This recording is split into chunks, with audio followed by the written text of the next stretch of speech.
السلام عليكم، معكم سعيد من عالم الخياطة. النهاردة يا جماعة هنتكلم عن مشكلة من مشاكل المتابعين، يعني اتسألت فيها كتير بصراحة، وهي إن الإبرة دي ساعات بتتكسر والسن ده بيطير وبيفضل نصها فوق هنا كده، وتفضل انت تفتح المسمار ده مهما تفتح الحتة اللي فوق دي ما بتنزلش. فيا جماعة لما تحصل مشكلة زي دي لازم نسأل حد متخصص يكون في المهنة، قديم في المهنة، عشان يقدر يفيدنا ويحل لنا المشكلة. لان انا شفت حد برضه كان بيسأل سؤال زي ده، وحد برضه مش متخصص قوي او جديد في المهنة قال له ان انت لازم تغير العمود ده، وده غلط. مش معنى ان الابرة اتكسرت وفي نص فوق هنا والنص ده وقع يبقى احنا نغير العمود ده. لا يا جماعة، طبعا العمود ده غالي جدا اولا، ثانيا ده بتاع المكنة. إيه وهتغيره عشان ابرة نصها فوق؟ لا طبعا. الحل بسيط جدا يا جماعة، يعني هو كذا حل مش حل واحد. اول حل ان احنا ممكن تفتح المسمار ده للاخر، تمام، وتجيب حاجة مثلا تقيلة، شاكوش، بنسة، أي حاجة، وتخبط هنا كام خبطة كده على الجزء ده، بس مش جامد، براحة يعني شوية. هتلاقي النص اللي فوق ده اللي هو هنا منزلش مع الإبرة لما اتكسرت، هينزل لوحده. لما تخبط هنا كام خبطة كده براحة طبعا هينزل لوحده. ده أول حاجة يا جماعة. تاني حاجة إن أنت ممكن تشيل المكوك من تحت، تشيل المكوك، تشيل المكوك زي كده، تمام، وتقوم جاي انت رافع الدواسة من هنا كده، تمام، وتقوم جاي انت دايس على المكنة، دايس على المكنة اهو كده.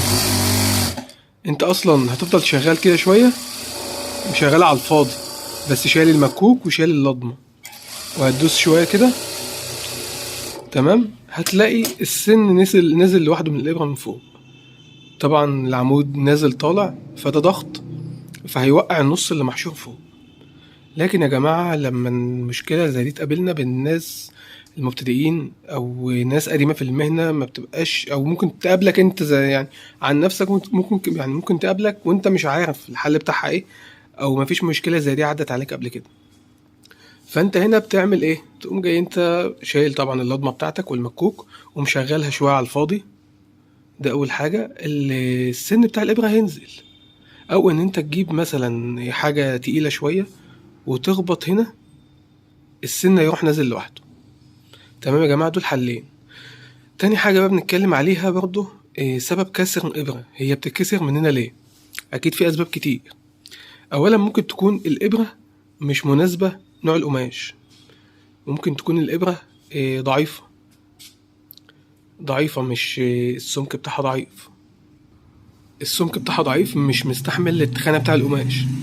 فطبيعي أول ما هتشتغل في الخامة التخينة دي أو اللي سمكها عالي وانت إبرتك مثلا 12، هتتكسر، ولو ما اتكسرتش هتقطع منك خيط. ليه بقى؟ الإبرة يا جماعة ضعيفة، القماش سمكه عالي تخين. الإبرة ده لما بتنزل جوه القماش بيبقى في احتكاك، الاحتكاك ده طبعا هيولد حرارة، الإبرة هتسخن، الإبرة نفسها هتسخن لأنها رفيعة وضعيفة والقماش سمكه عريض، فالإبرة بتسخن فتروح قطع الخيط.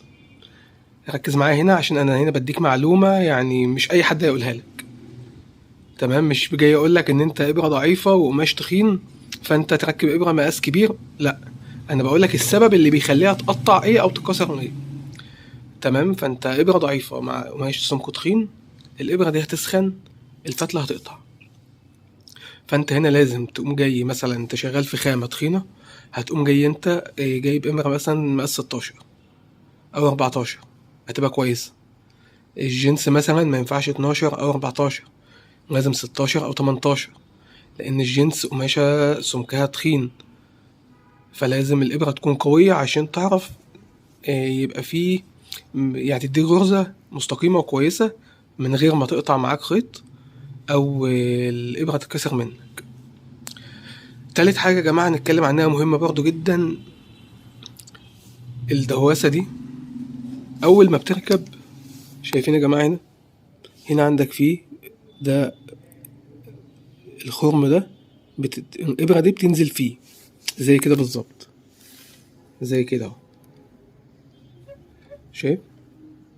تمام. لازم يا جماعة الإبرة دي تبقى في نص الدواسة زي ما انتوا شايفينها كده، لازم تبقى في النص ده بالظبط. ليه بقى؟ لانها لو مش في النص ده تمام واشتغلنا، لو الابره مترحله شويه هنا هتخبط فين؟ في طرف الدواسه. طرف الدواسه ده تمام، لما تخبط فيه هيحصل حاجتين: لو بتخبط جامد هتتكسر منك، ولو يا دوب بتحكي فيه حكه بسيطه الخيط هيقطع منك. فالحل ايه؟ بصوا يا جماعه، في مسمار هنا، مسمار هنا، في مسمار جوه هنا، مش عارف هتشوفوه ولا لا. في مسمار اهو، لو باين معاكم المسمار ده بتفكه شويه. لما بتفك المسمار ده الدواسه دي معاك، الدواسه دي معاك هتيجي يمين وشمال، فانت بتمسكها بايدك بتظبطها بحيث ان الابره تبقى نازله في النص بالظبط. معايا يا جماعه؟ فانت اول ما بتركب الدواسه تاني، اول ما بتركب الدواسه هتروح جاي منزل الابره، نزلتها اهو بايدك كده من الطنبوره، نزلتها هنا، وتروح جاي فاكك المسمار ده. بص في هنا واحد، في اتنين تحت، دول بتوع الوش، الوش ده مالكش دعوه بيه، اللي في النص ده هتهويه شويه تمام. دي هتتحرك معاك يمين وشمال، فانت تمسكها كده تظبطها، تخلي الابره دي في نص الدواسه بالظبط عشان تضمن ان انت تشتغل مظبوط، لا تقطع منك ولا تكسر ابره. تالت حاجه او رابع حاجه، سحب القماش. ساعات بنشتغل وتحس ان المكنه بطيئه او عزمها ضعيف، ما بتسحبش معاك او بتكشكش الحته من ورا المكنه، في كشكشه مش مظبوطه. هنا يا جماعه بقى هتتابع السنان. شفت السنان دي؟ السنان دي كده ما تبقاش مظبوطه، لازم ان احنا نتاكد منها اذا كانت عاليه قوي او نازله قوي. لو نازله قوي طبعا كل قماشه وليها ظابطه، القماشه السمكها عالي مش زي القماشه الضعيفه، كل حاجه ولها ظبطه سنان. وهنا عندك ده ضغط الدواسه برضه بتظبطه على القماشه عشان ما يبقاش ضاغط عليها قوي او سايبها قوي، لازم بتظبط هنا، هنا وهنا السنان. فده ما بياخدش باله منه او بيهتم بيه قوي الا الناس المعلمه. انت اتعلمت من واحد اداك المعلومه زي ما انا بديها لك كده تمام، فانت هتاخد بالك من كل ده، وبعد كده هيبقى ده بالنسبه لك عادي وسهل. فباذن الله ظبطه السنان والعمود اللي فوق ده هقول لك امتى تخف ده شويه او تضغطه، واقول لك امتى ترفع السنان دي او تنزلها مع كل نوع قماش. باذن الله استنوا الفيديو الجاي هقول لك عن ظبطه السنان والعمود الضاغط.